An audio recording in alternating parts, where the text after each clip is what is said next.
The Astra GTC sees Opel launching a new three-door version of its popular Astra model. Sculptural architecture meets German engineering, boasts Opel in its press releases. Judge that for yourself, but the fact is that the GTC is essentially an independent model with precious little resemblance to the regular Astra.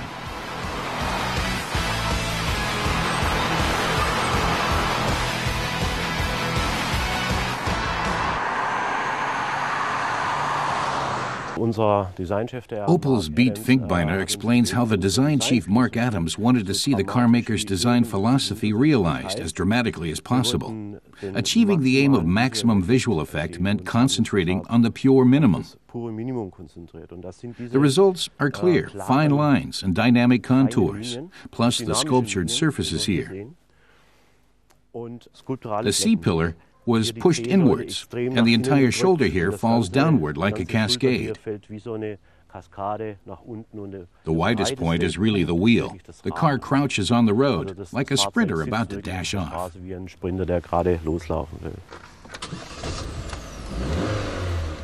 There will be 4 gasoline engines and 1 diesel unit to choose from. We tested the most dynamic gasoline option, the 1.6-liter turbo with 132 kilowatts of power. The fastest GTC in the range has a top speed of 220 kilometers per hour and powers from 0 to 100 in 8.3 seconds. Official fuel consumption is 7.2 liters for 100 kilometers. But as it's always tempting to step on the gas, you can easily find yourself using an extra 2 liters. The GTC's sporty performance is thanks to high-performance struts on the front axle, seen previously in the Insignia's flagship OPC model. The result is enhanced handling and more responsive steering. In addition, the driver can switch between suspension options at the touch of a button. The Sport mode stores your personal settings.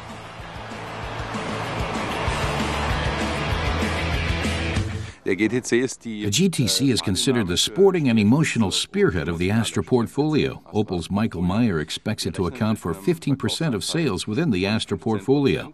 In Germany, the company sold 400,000 units of the previous version. The target group in Germany comprises 40% women and 60% men. There are 2 target groups.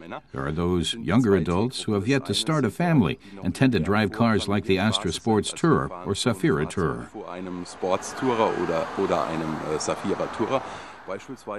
Then there are those they call empty nesters in marketing speak. These people are looking to treat themselves to something special again now that the kids have left home.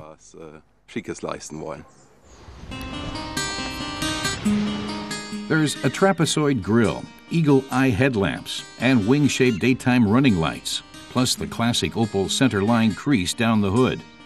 That's the front. The roofline sweeps to the back via a rear edge spoiler. The most striking element of the rear is the plumper, chunkier build.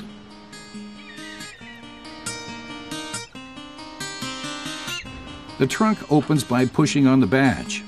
The GTC can accommodate 380 liters of cargo, or 3 times that figure with the rear seats down. The Astra GTC is completely new, explains Beat Finkbeiner. The only common elements are the housing for the wing mirror, the handles, and the shark fin aerial on the roof. The interior also has new features. Except for the instrument panel, the console is the same, but the rest is all new. Inside, the GTC has a sporty, relaxed feel, despite all the knobs and switches. The lighting effects are subtle and soothing. The seats are sporty and easy on the back.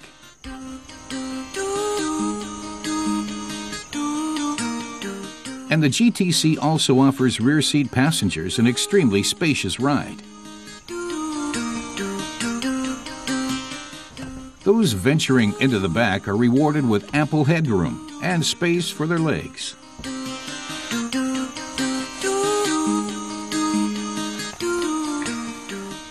In den 27 For the 27 European markets the car will be available in, Opel's Michael Meyer says the most important are Germany, Britain, and Russia.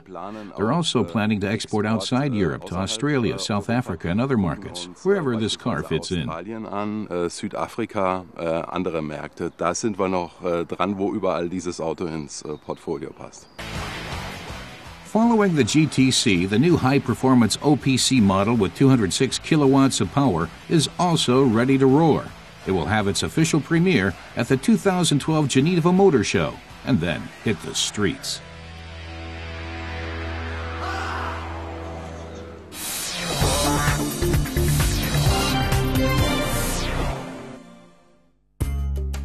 We put a VW up against a Hyundai. Which SUV will be crowned the victor? Representing Volkswagen is the Tiguan. Our tester says the Tiguan is a typical VW, a relative latecomer. It quickly became the market leader. This year, it's been given a visual and technical overhaul. Stefan says the Tiguan is expensive. We'll see if it can fend off the Hyundai iX35. And here's the challenger. The Hyundai iX35 was launched this year as a successor to the Tucson. It looks more European than its predecessor, but we'll see if that's enough to take on the likes of the Tiguan. In this test, the price-performance ratio, not just points scored, will be used to determine the winner. Almost 35,000 Tiguans were sold in Germany in the first 9 months of 2011, making it Germany's most popular SUV. The facelifted model now has that typical VW look, unspectacular but clearly popular. The cabin is the same one used in the Golf Plus and demonstrates quality workmanship. Cargo space ranges from 470 to 1,510 liters. This Tiguan is powered by a 2-liter 103-kilowatt diesel engine coupled with a 6-speed manual transmission. Our test vehicle sells for a cool 30,000 euros in Germany. It has a top speed of 190 kilometers an hour and an average fuel consumption of 6 liters of diesel per 100 kilometers. It's hard to fault the Tiguan for anything, except its price, which is high even for a Volkswagen. This is the competition, the Hyundai iX35. Almost 9,000 of them were sold in Germany in the first 9 months of 2011. The SUV has a modern appearance and looks anything but cheap, at least from the outside. However, the interior is dominated by rigid and ordinary plastic, and the seats are a bit on the small side. The trunk has roughly the same dimensions as the Tiguan's, offering a maximum 1,436 liters of space. The 100-kilowatt diesel engine is quiet and can propel the iX35 to 181 kilometers an hour. Its suspension is too soft, but overall the iX35 makes a good impression. Our test vehicle sells for 27,000 euros, 3,000 less than the Tiguan, and the iX35 consumes 5.7 liters of fuel per 100 kilometers driven. With the iX35, the Koreans have shown how quickly they learn, though technically there's still room for improvement. Now it's time to tally things up. Which SUV will take the crown?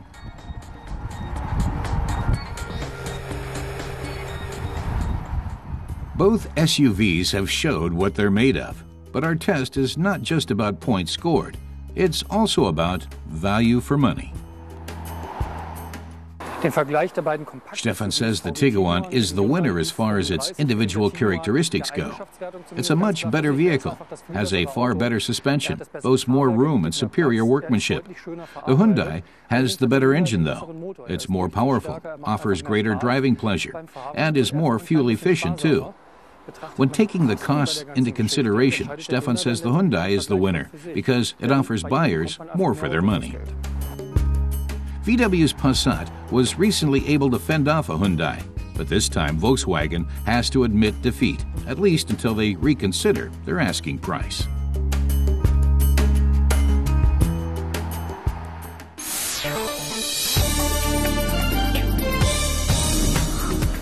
The Mercedes C63 AMG Coupé Black Series is the most powerful C-Class of all time.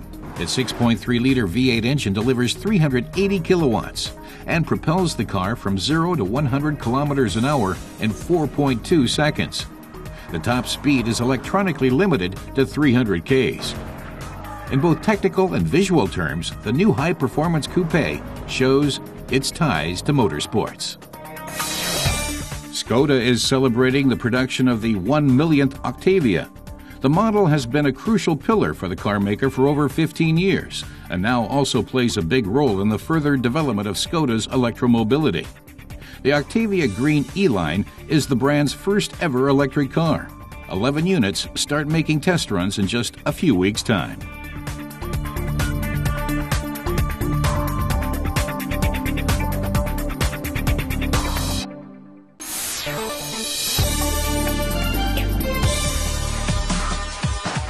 After making its debut in the Q5, Audi's hybrid engine is going to power the firm's sedans. While the A6 Hybrid won't debut till next spring, we've already had a peek at it. Audi's Ronald Lozowski says the hybrid is just a logical addition to this model range as far as fuel efficiency is concerned. He claims the company entered this category specially to offer a parallel hybrid. It's a front-wheel drive 2-liter TFSI, also fitted with an electric motor that has a range of 3 kilometers at a constant speed of some 60 kilometers an hour. It's possible to travel at speeds of up to 100 kilometers an hour using the electric motor, but only for a short time. As far as the numbers go, the A6 Hybrid can keep up with the other A6 models. It makes the dash from 0 to 100 kilometers an hour in 7.5 seconds and can hit 240 kilometers an hour. Combined fuel consumption is just 6.2 liters per 100 kilometers. The gasoline engine alone produces 155 kilowatts of power, and when the electric motor is switched on too, output increases to 180.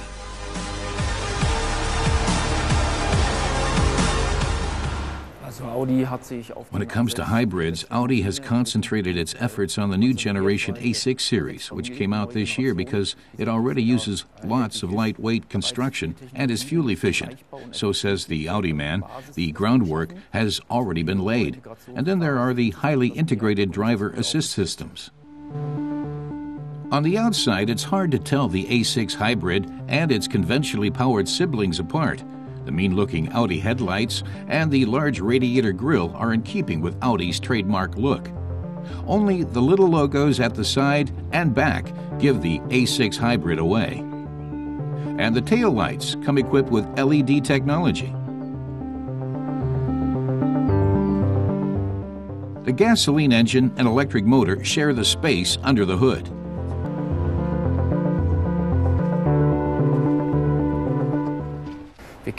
This engine is tried and tested, assures Ronald Lozowski. Audi combined it recently in the Q5 Hybrid, but as a quattro. So they're using this tried and true combination, but in a front-wheel drive version in the A6 sedan. In boost mode, the electric motor can be switched on to assist the gasoline engine for short periods. This gives the A6 Hybrid the performance and feeling of a 6-cylinder engine.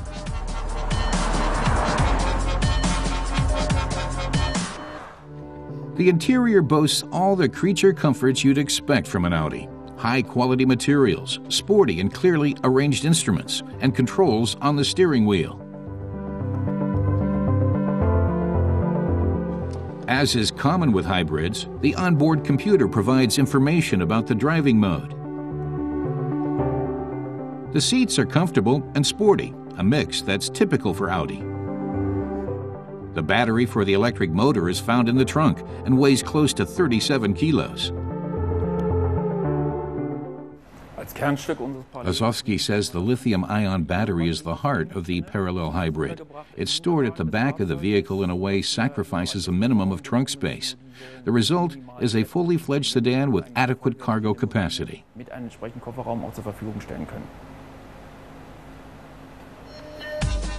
At low speeds and revs, the electric motor kicks in. At higher speeds, the gasoline engine takes over. Audi plans to launch the car in the spring of 2012. While the A6 Hybrid is a step in the right direction, the regular A6's smallest diesel engine consumes just 0.2 liters more per 100 kilometers driven. The price of the A6 Hybrid is not yet known, but it will play a major role in determining whether the hybrid sedan is successful or not.